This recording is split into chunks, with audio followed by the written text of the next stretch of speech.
Would like very much to introduce to you Chris Kojar.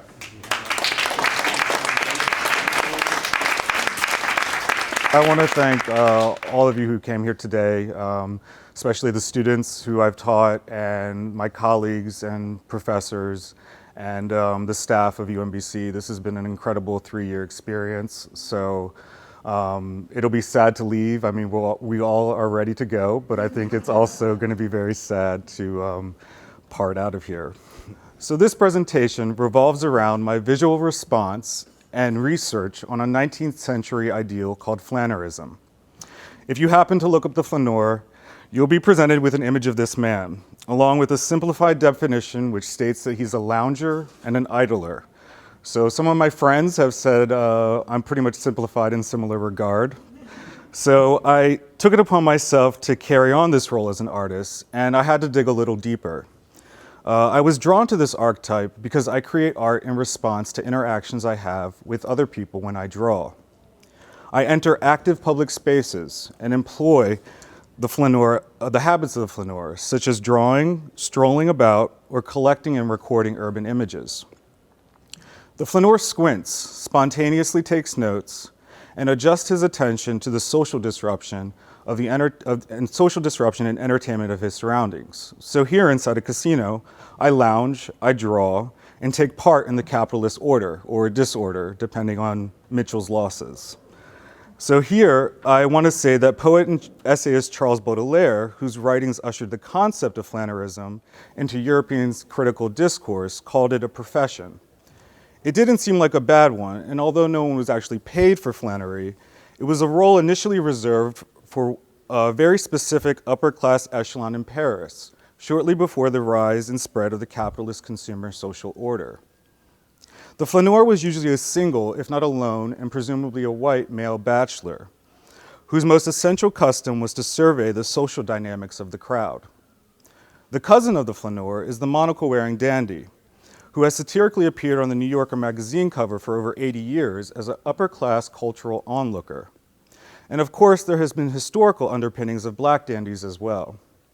We can go back to the zoot suit era of Cab Calloway, or place context to today's trends in features like Chantrell Lewis's Dandelion, re-articulating black masculine identity. For Lewis, the black dandy can be read as a sartorial maneuver used by black men to confront criminalizing stereotypes, widen conceptions about masculinity, and create a new self-identity for the 21st century. Now, I want to take note of black dandies in general, and even this fashionista, who might have the fashion police behind him, but I doubt it, only because their intentions can be read as both celebratory and subversive.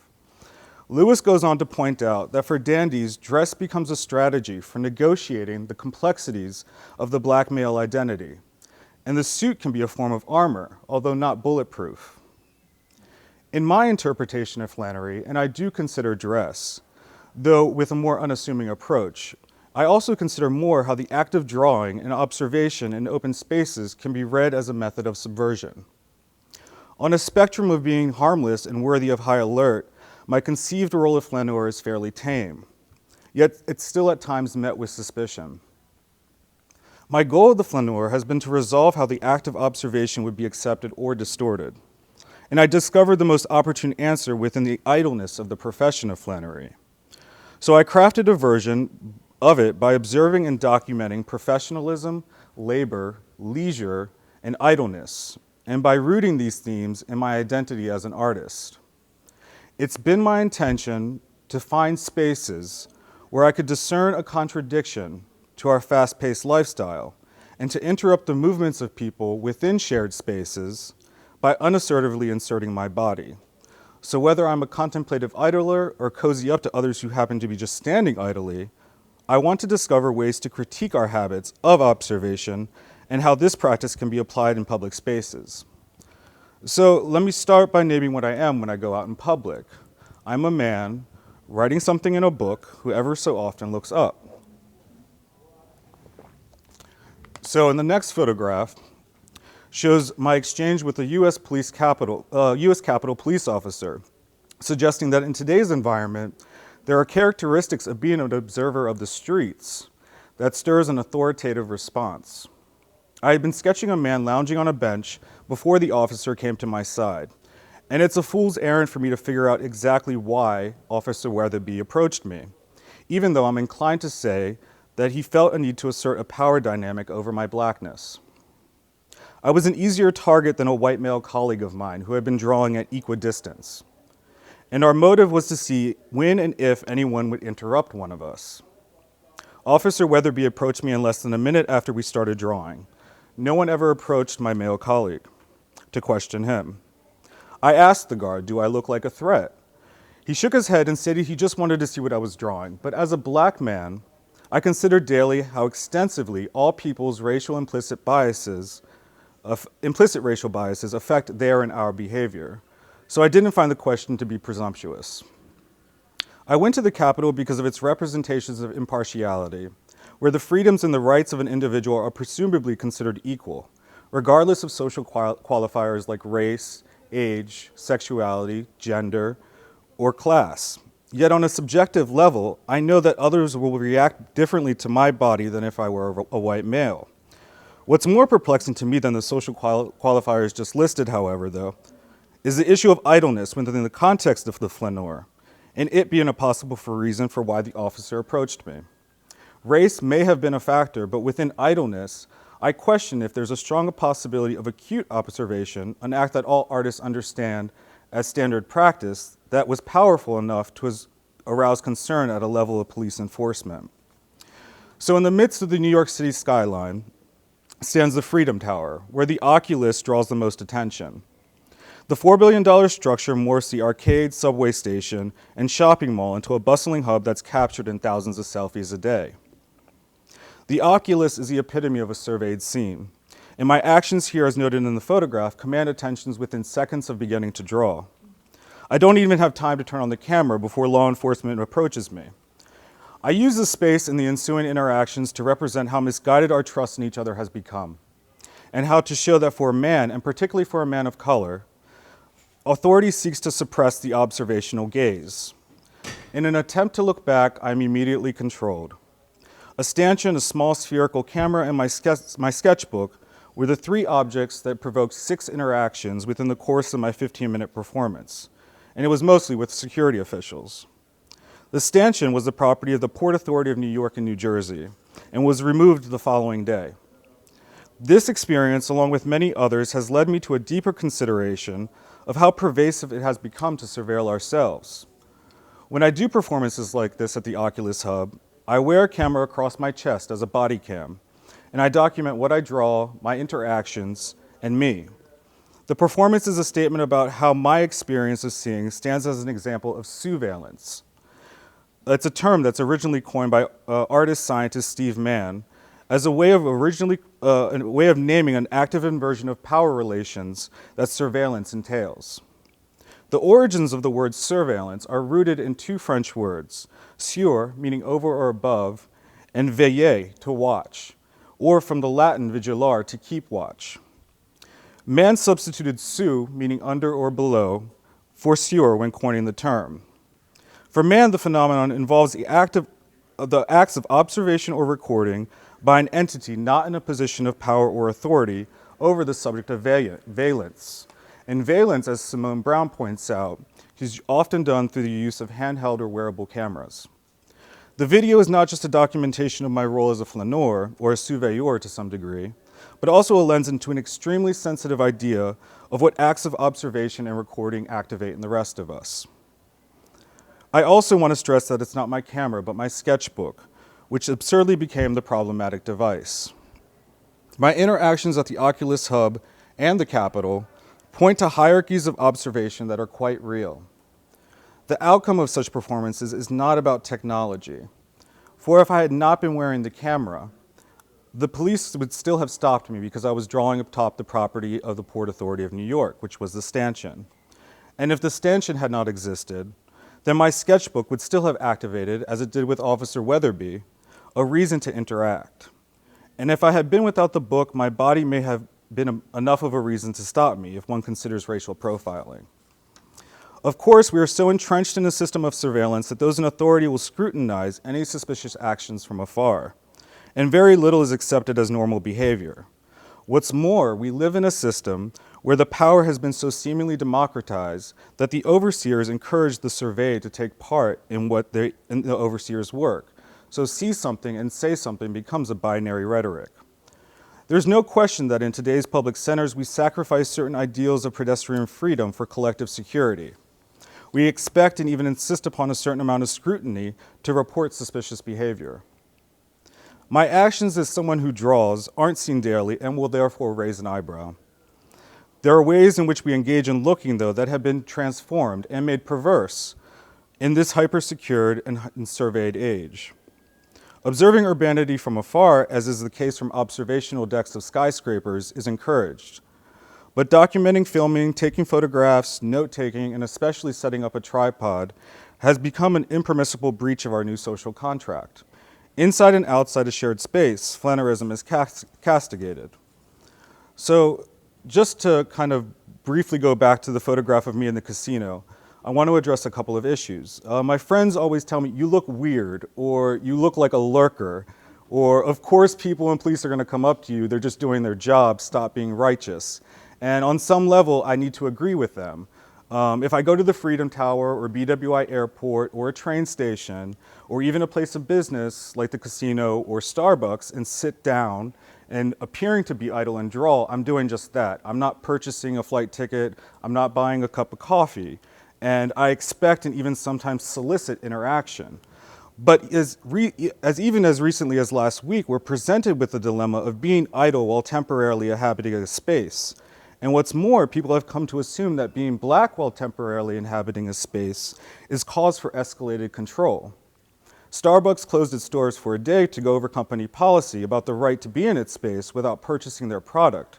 But these two men were arrested, fingerprinted, photographed, and spent time at a station for trying to meet a guy for coffee.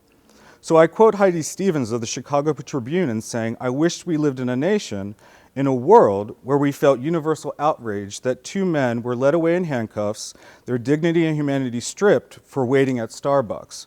We don't live in this world.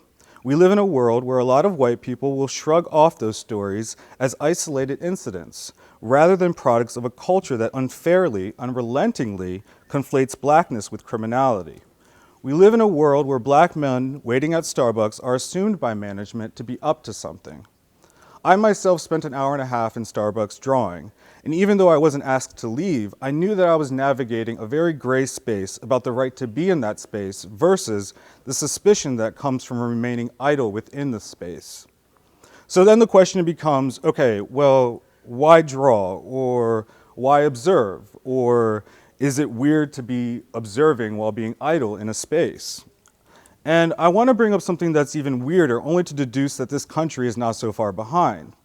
In China, a company whose founder was enamored with the movie Terminator decided to create a company called Skynet and invest millions in AI facial recognition software to surveil the streets and population of various cities. So if you think of me drawing in a pen or with a pen and pencil in a book and observing people is weird, you have to definitely check yourself with Skynet, which has a nationwide surveillance system which covers 100% of Beijing. China also launched Operation Skynet to hunt down fugitive corrupt officials or other suspects, and they're keen on servicing the technology abroad as well.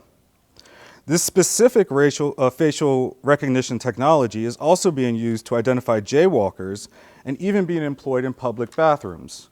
So for example, at restrooms in Beijing, your face is scanned before a machine spits out 24 inches of toilet paper. It will give you about 9 minutes before you can get more. Now this sounds like an aside, but I want to bring you back to my experience. We already know that smart technology is irreversibly ingrained in our daily habits. Facial recognition software is a method of surveillance that is being adopted by many companies, and it's not just in China. The only reason it hasn't made full strides here is because there seemingly isn't enough private capital, and it breaches some of our amendment rights. So if I take you back to the Oculus Hub, although it had been a friend that snapped this photo of me drawing, there are many instances that I document when officials recognize an outside observer. So that goes to say that either by line of sight or over walkie-talkie conversations, I realize that my body is being observed by someone from afar whom I cannot see and whose tactics I do not know, but have spurred some sort of escalation. There is also a man at the top of the photograph who is observing me from behind, if you can see him. I also want to stand there and just say that I'm looking back. And that's why I draw. I'm looking back, and I want to look back. The righteousness endowed to AI technology to capture my face on my phone or even by CCTV cameras is inherently flawed by the technology itself and by the people who use it. As Simone Brown notes in Dark Matters, epidermal thinking is present in research on facial recognition technology and shows that when facial features like the spacing between the eyes, the turn up of the eyes, or the thickness of the mouth are classified, it's possible that these systems can search for faces with a certain feature if the degree of the feature's quantity is designated. So here the possibilities for racializing surveillance are revealed. So I'm not saying that you'll be denied toilet paper if you have Asiatic heritage, but I am quoting Brown to say that facial recognition may be calibrated to call matches only from within specified racial and gendered groupings. We then even start to question how and if non-binary, non-gender conforming, mixed race, intersexed, or trans people will fit into an algorithmic equation. So I know that all the security officers that I've dealt with and the police officers that I've dealt with are just doing their job and performing it to the best of their abilities. I feel just that the parameters of their jobs are in a gray area. So as recently as May of 2017, Manny Garcia, a freelance photographer in Maryland, settled a 7-year case where he was arrested for taking photographs of 2 police officers arresting Hispanic men. In his case, he felt the need to make a case for our First and Fourth Amendment rights, regardless of the damage the incident inflicted upon his personal career. And I don't believe that my First and Fourth Amendment rights have been violated, but I am seeking to expose the vulnerability of these rights under the work I do. Also, what's particularly unnerving is that as much fun as it is to show the farce of concern that drawing in public elicits from authority, there is a point where being a black man who looks like a threat can pose serious consequences. When I choose to engage with others, my anxiety is heightened because it relates to my race and gender. There's a certain amount of anxiety when I wear a body camera that looks like a bomb. And even my looks, though, can be misread as suspicious or threatening. I'm squinting, I'm taking notes, I'm observing the world around me and examining whoever is therein. In terms of presentation, however, I'm usually wearing nice clothes with the intent to position myself not only as a flaneur, but as a different kind of black dandy who is seeking to be re-identified by 21st century standards. I've reconfigured my own blackness to my advantage and receive quizzical looks when I offer responses to the curiosity that surrounds my performance. At times, I can't help but wonder, though, what if I talked a little differently or carried myself a little differently? And I think for years I've dressed and played the part of Chris Kozar, so I only assumed that I could go take this role out in public. I only know no better. I only know that role. It's a safe haven for me to wear nice clothes and to speak the way I do. And still there's a knowing that in this strategy for negotiating the complexities of the black male identity, my suit can be a form of armor, although not bulletproof. So, and that's the facial recognition software for your toilet paper. That's just a little aside. So, thank you guys.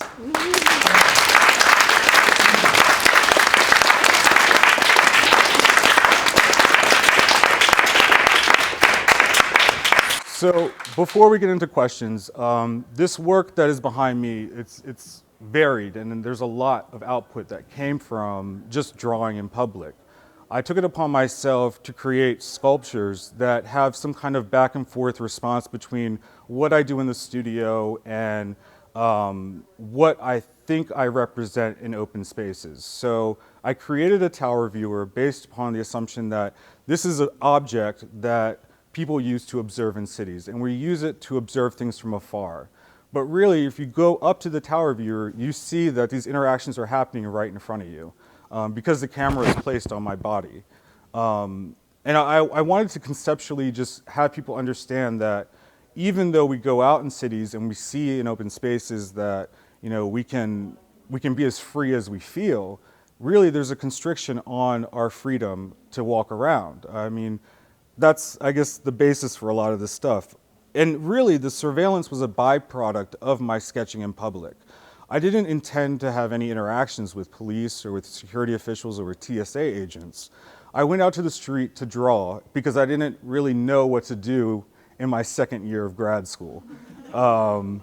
And it just happened that I would go to places where I started really just going in the streets. And then it was about observing people in work environments. So I thought, okay, maybe I can go to offices. So Mitchell and I, we went to DC and we went to the House of Representative offices, and we just asked people if we could observe them while they did their job. And people were usually pretty welcoming in the offices. But when I went to the airport, that's when things started to get a little hairy. Going to places like the airport or like Johns Hopkins Hospital to film, immediately, like, I was lambasted for what I was doing, and I wasn't recording any of it. I was just, absorbing those interactions. So, and from that absorption came an anxiety about what I was producing, because I knew that I wasn't breaking any laws, but that there was a watchful eye over not just my license plate or my person or anything. It was just like, it felt like there was a weight that I was carrying around from doing this work. So then came the fuzzy dice, because I wanted to play in my studio. I wanted to play with material. I wanted to get away from this whole idea of surveillance and just have fun. And doing this kind of work in the streets is actually fun, but I consider it work. There is a balance between work and play that I've kind of threaded throughout my career here at UMBC, and I don't think I'm going to be able to let go of it. So, yeah, that's about it. Do you guys have any questions or responses? Mandy. Do you know in China that the toilet paper what's the justification and what do they do with the data or the images? Do you have any idea? Well, I'm pretty sure they have a collection of, the facial recognition, your face gets recognized in various places. So you can go and buy like KFC chicken, or you get scanned for toilet paper usage. It's really just so omnipresent that your face even gets recognized to walk into your office building. So if you don't work in the office building, you don't get let in. So I don't know what they do with the data. Some companies don't want to expose what they do with the data, and surveillance in China is a different issue than it is here. I mean, they've already, I think, caught more than 3,000 people who have been convicted of crimes just by these street cameras. So it's I don't know. It's very pervasive. I don't quite know much about it, but I know that's as much as I know, if that answers your question. Why the toilet? I think for economical purposes, you can't get more toilet paper after this. You have to wait 9 minutes, yeah, for it to fall out. I think a lot of this work wouldn't have been possible without collaboration too. I spent a lot of time having people photograph me in public. My friends took all the photos of me drawing in public, and I think that's a very telling example of the need for collaboration, but also the need to document your performance. If I had not had a lot of these photos, and I don't have many, but if I didn't have the ones I have, then I wouldn't be able to share this presentation with you. I think it's hard to show that I'm going out in public just to draw and saying that there's something meaty there, because a lot of times there isn't. A lot of times, I think a lot of artists know that value of going out in the public and observing real life and drawing from real life. That's a standard practice, I think, that any draftsman will say that he's done or she's done. And it's funny because I think we're just in a different age. Talking with Mandy has told me stories about drawing in New York and how people have stopped her from her interactions, whether it was race insinuated or there was some kind of reason for it. She doesn't quite know, but there is this it feels like you're taking a piece of somebody sometimes, especially when you photograph them or you're observing them. So I'm aware of this. It's just, I'm also aware of what's being put on me when I go back out. So, yeah, Molly. Can you talk a little bit about the content of the drawings and how you decided to draw? Yeah, so, I mean, it started from drawing about work environments. And it was very much an investigative process. I was reading about the flâneur and how it's an investigative role. Usually flâneurs would take it upon themselves to, I mean, it was a mythical character in a way, but Walter Benjamin would go out and just write and write and write as he went out, and sociologically tried to figure out what the Paris arcades were about.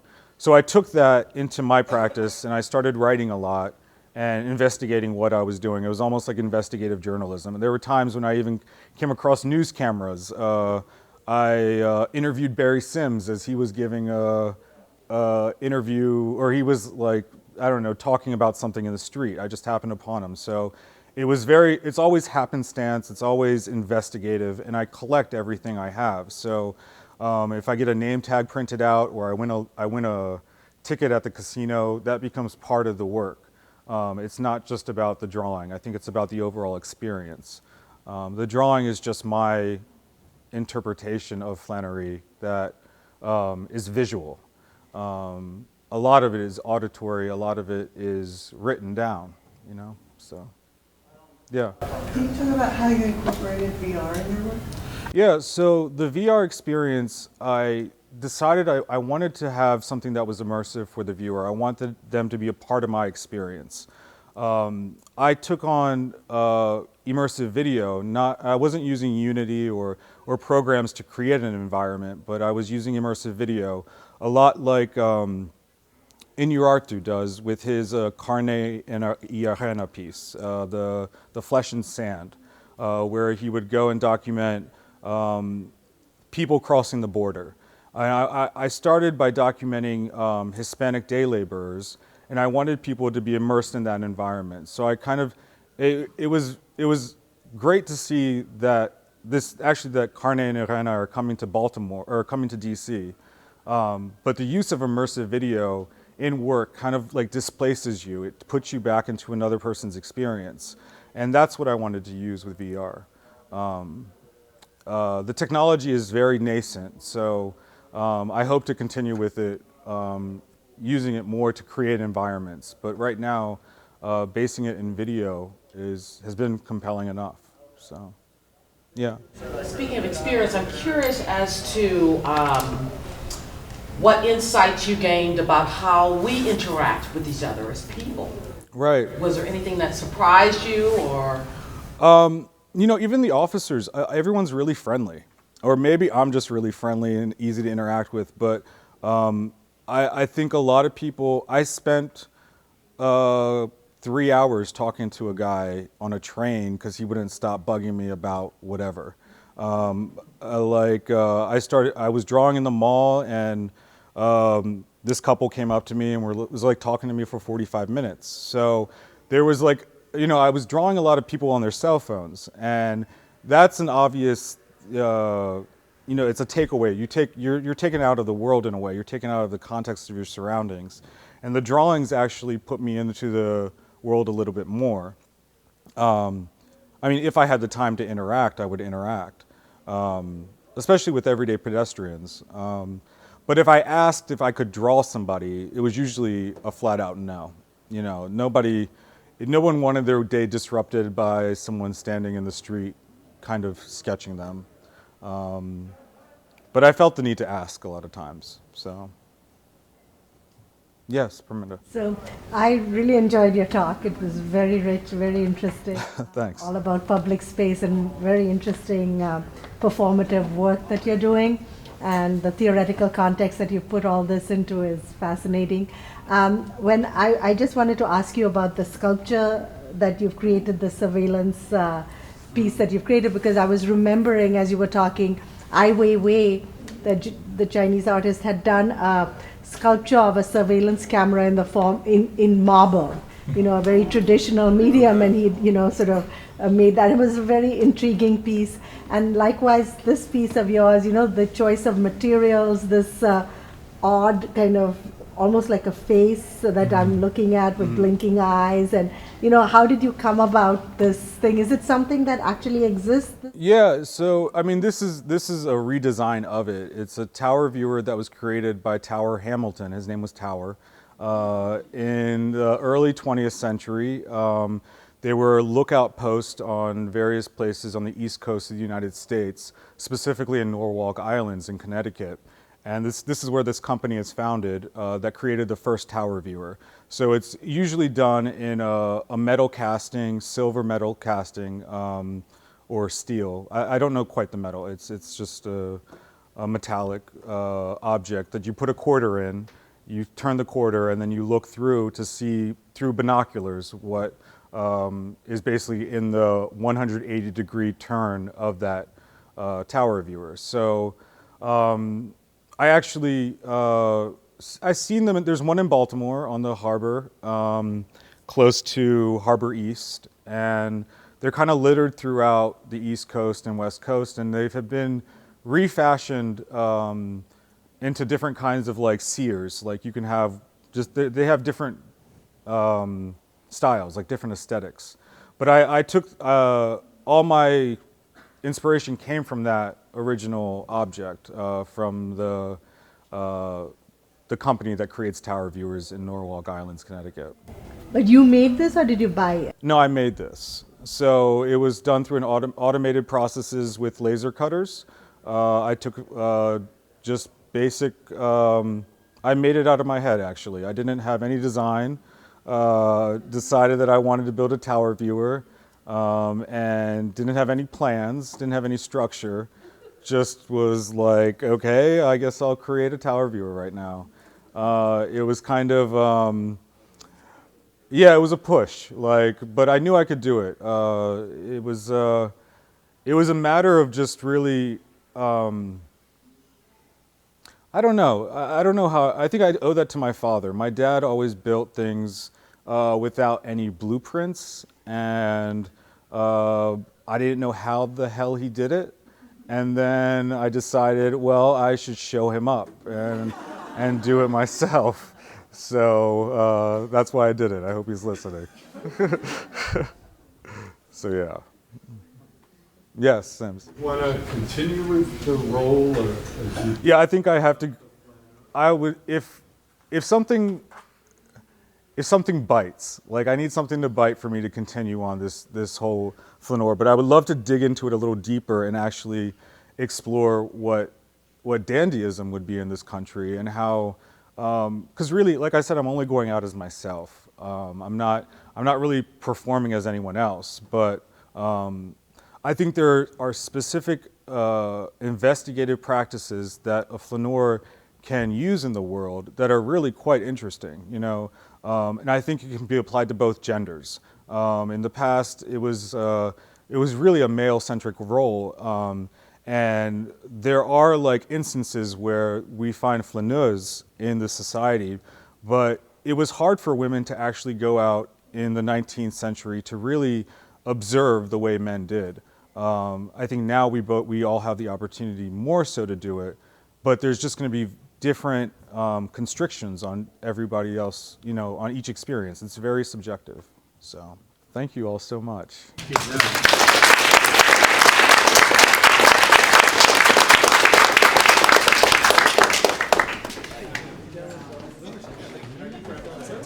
Yes, I saw those. Yes, I saw. All right. I saw